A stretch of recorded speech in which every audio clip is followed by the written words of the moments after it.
Yan o, masilya na tayo dito. Ito yung nilipat na natin yung bintana niya. Minamasilya na. And then ito, masilya na. By 1 week na lang to. Kailangan matapos itong load na to para wala na alikabok dahil di-deliver nyo yung gamit. Para dito na lang tayo pupuko sa labas. Okay, ayan. Mataas na, ubuhusan na lang naman itong ano nyo. Buhos na lang yan.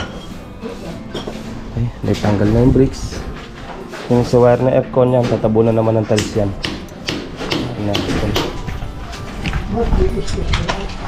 Hanggang dito na yung kesame para sa ating gagawing inside gutter dito. Okay.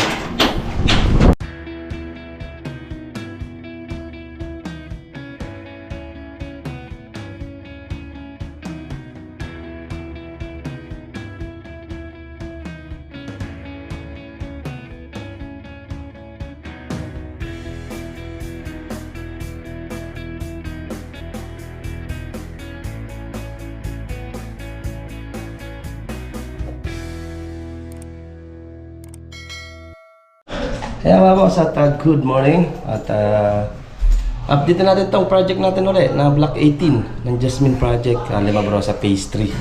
Yan, coating pasilip na ginagawa natin sa second floor. Okay.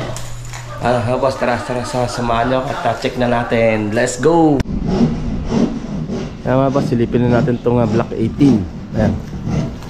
Pormahan na at nabuhusan na yung kabilang beam. Sabi na bakalan na check na rin natin dito sa second floor. Okay.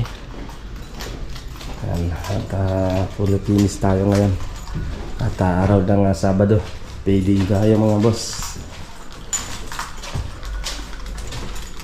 Dito, ayan, ano na ito? Ilaw ba ito? Ilaw pala. Itong ayan, dito natin hinaabol yung downspout niya. Ayan, kinunik na natin yung downspout niya dyan. Ayan. Kaya open pa yan. Ito na tiles na. Ito pinapakpak natin to isang araw hanggang kahapon. Kahapon nga pinapakpak natin to dahil nagamit dito ng level bar nila yung paluko-luko. May sira ng level bar, pero kung itong level bar hindi na na-stock tubig niyan pag ganyan na. Ito lang ang portion na yan, pinabakbak natin. Tayo nang bumili, tayo nang gumastos ng materialis niya. Okay? Yan, ito okay na to. Hindi na nag-grout na lang naman yan. Yan na.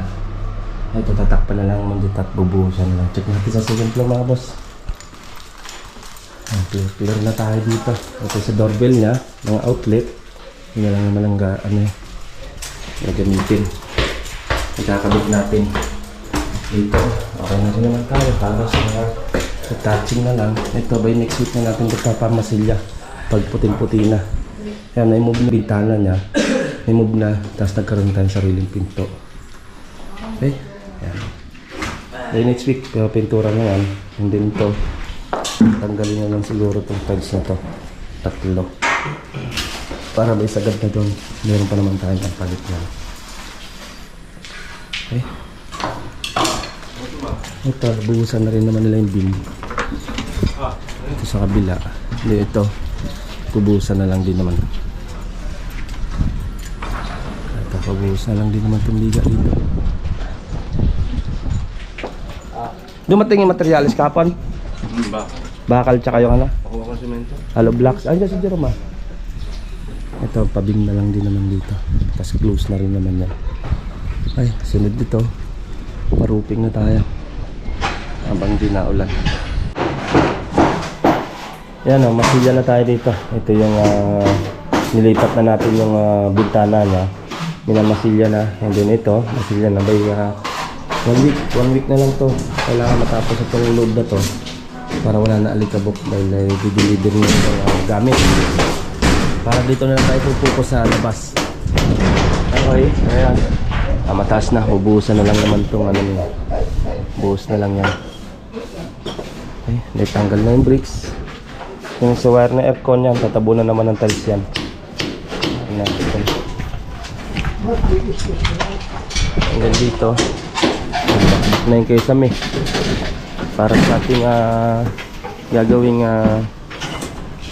inside gutter dito. Okay.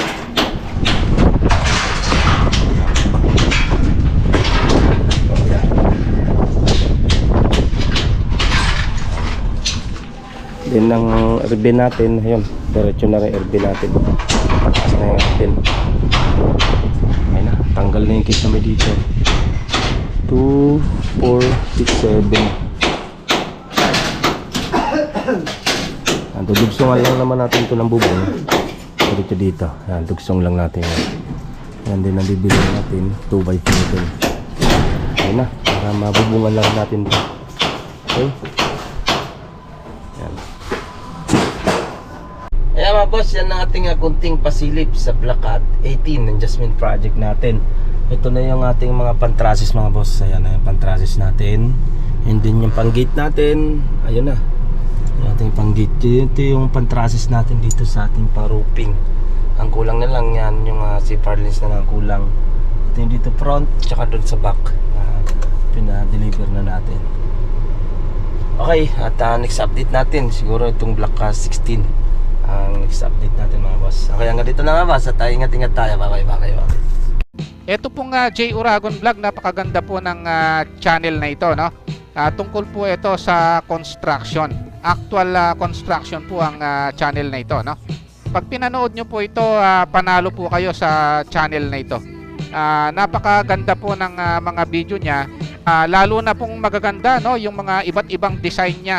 Kakaiba po yung mga iba't ibang design niya sa mga kisame.